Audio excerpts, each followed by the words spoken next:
Ciao a tutti, mein Name ist Silvia Vicinelli. Ich bin Sängerin, Songwriterin und Vocal Coach. Willkommen zur zweiten Folge von meiner kleinen Videoserie, wo ich selbst an einem Song arbeite, also einen Song übe und euch währenddessen ein paar Tipps gebe, wie ihr eure Gesangstechnik verbessern könnt. Ich werde natürlich nicht nur von Technik sprechen, sondern auch über Performance und Style und Interpretation. Das gehört natürlich alles dazu, aber die Technik ist natürlich selbstverständlich sehr wichtig, damit man einen Song singen kann, denn jeder, der singt, weiß genau, wie wichtig es ist, dass man sicher ist in den Tönen, damit man sich dann auch mit anderen Aspekten des Singens dann beschäftigen kann, wie Interpretation, Emotion, Gefühl und Style. Also werde ich heute mich mit einem neuen Song beschäftigen. Letztes Mal hatte ich ja einen Song von Rihanna, heute habe ich einen Song von Christina Aguilera und das ist Fighter. Dieser Song ist einer meiner absolut Lieblingssongs. Ich liebe über alles diesen Song, auch für die Message, und ich habe es schon sehr oft gesungen und seit langem auch schon, aber ich muss zugeben, dass dieser Song einfach immer wieder trainiert werden muss, geübt werden muss für die Kondition. Das erfordert eine enorme Kondition.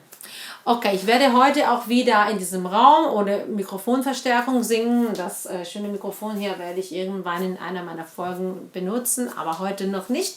Am besten ist es beim Üben ein relativ trockener Raum, wenn das geht, also nicht ein zu halliger Raum, denn in einem trockenen Raum kann man die Details der eigenen Stimme besser hören. Ein halliger Raum macht es vielleicht schöner, man hat ein besseres Gefühl, aber das ist nicht der Sinn der Sache. Man will ja auch hören, was nicht so ganz stimmt ist, um es zu korrigieren. Okay?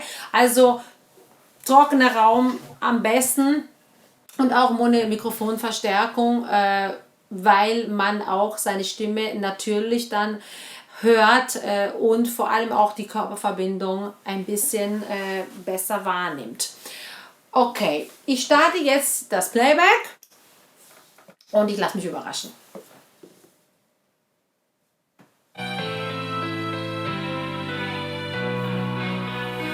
Well, I thought I knew you, thinking that you were true. Guess I couldn't trust, cause your bluff turned me up, cause I've had enough. You were there by my side, always down for the ride, but your door I just came down in flame, cause your greed told me out in shame. After all of the stealing and cheating, you probably think that a whole reason for you. No, no, you're wrong. Cause if it wasn't for all that you tried to do, I wouldn't know just how capable I am to pull through. So I wanna say thank you, cause it makes me that much stronger, makes me work a little bit harder, makes me that much wiser. So thanks for making me a fighter, made me learn a little bit faster, made my skin a little bit thicker, makes me that much smarter. So thanks for making me a fighter.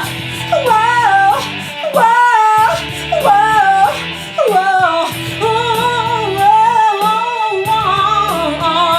Never saw it coming, all of your backstabbing, just so you could cash in on a good thing before I realized you cared. Okay, ich mache hier Stopp. Ich muss sagen, ja, ich habe es eine Weile nicht gesungen, ich merke es. Warum spreche ich von Kondition? Weil es beim Singen um nichts anderes geht als Muskeln. Viele denken, dass Singen einfach so passiert und man macht den Mund auf und ja, und die Töne kommen von alleine. Singen ist für die, die singen und das genau wissen, Leistungssport. Es ist wirklich körperlicher Einsatz und für so einen Song braucht man extrem viel Kraft und Kondition. Und was meine ich mit Kraft und Kondition? Ich meine richtig atmen und stützen, hauptsächlich. Natürlich ist es nicht nur das, aber das ist die absolute Basis. Okay? Also, was meine ich mit atmen, richtig atmen und stützen? Also richtig atmen ist erstmal in den Bauch atmen, Zwerchfellatmung, also hier rein. Und nicht Brustatmung, das wäre hier oben und das funktioniert nicht. Weil wenn wir stützen wollen, dann müssen wir in den Bauch atmen. Da findet die Stütze ja statt, hier unten und auch in den Rücken und diese ganzen Muskelchen hier und nicht hier oben. Also wenn wir hier oben einatmen, schließen wir schon den Teil unseres Körpers aus, wo die Stütze überhaupt stattfindet. Okay? Also richtig atmen in den Bauch. Und dann ganz, ganz, ganz wichtig auch, dass man hier die Atmer setzt.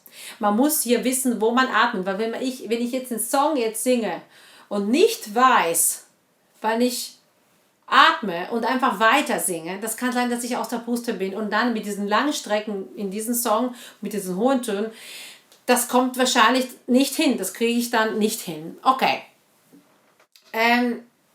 Viele meiner Studenten, das habe ich auch schon in der ersten Folge erzählt, singen halt bis sie Luft haben, also solange es geht. Natürlich sollte man immer mit Reserve singen, also nicht sich komplett leer singen, auch weil dann plötzlich man merkt, dass man atmen muss an einer Stelle, wo man nicht atmen darf.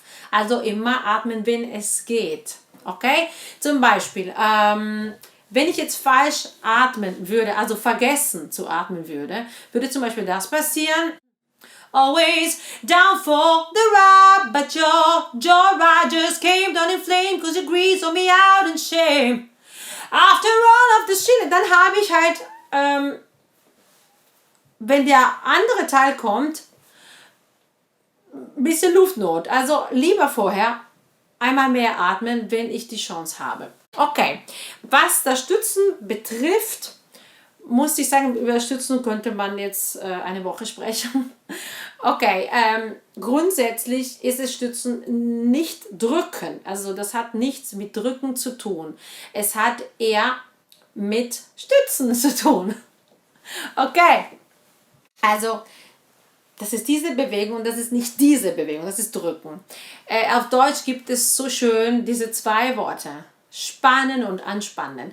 Es gibt es nicht auf Italienisch, wir haben nur anspannen. Ja, gut. Wer weiß wieso. Auf jeden Fall gibt es halt Spannen und Anspannen und es ist eher eine Spannung, die wir hier brauchen. Okay, Anspannen kann schon zu Dingen führen, die dann wieder in Richtung Drücken gehen. Okay? Was jetzt die Bridge angeht, die ich jetzt auch gleich machen wollte, gibt es ein ähnliches Problem mit dem Atmen. Aber das Problem ist eigentlich noch größer, weil da praktisch absolut keine Möglichkeit gibt zu atmen, wo es menschlich notwendig wäre.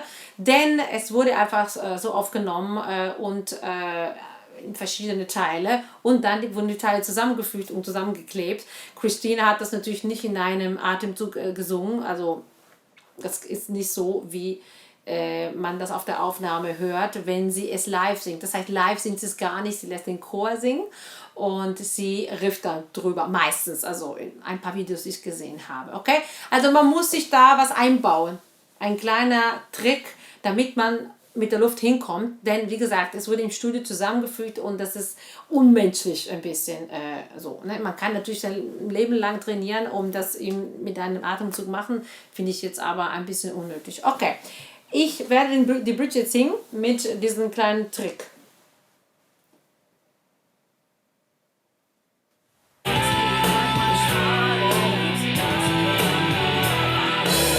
How could this man I thought I knew turn out to be under so cool? Could only see the good in you, pretended not to see the truth. You tried to hide your lies, disguised yourself through living ending out, but in the end you see you won't stop me. I am a fighter. I ain't gonna stop. There ain't no turning back. I'm heading north.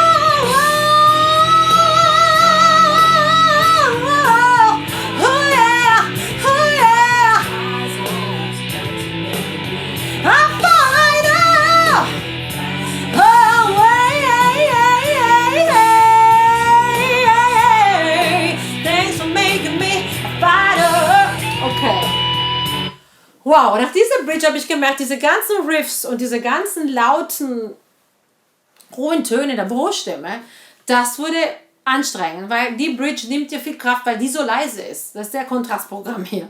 Okay? Atme gesetzt an der richtigen Stelle. Das heißt, how could this man I thought I knew turn out to be and just so cruel? Could only see the good in you. In der Aufnahme ist could only see the good. Es ist nicht gerafft. Could only see. Ich muss es raffen, weil ich sonst keinen Platz habe für Atmen und da muss ich atmen. Okay?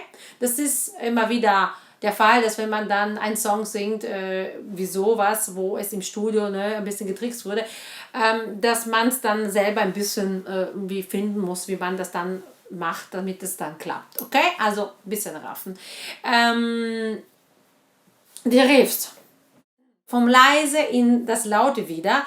Vom leise und luftig. Darüber werde ich auch in einer anderen Folge sprechen.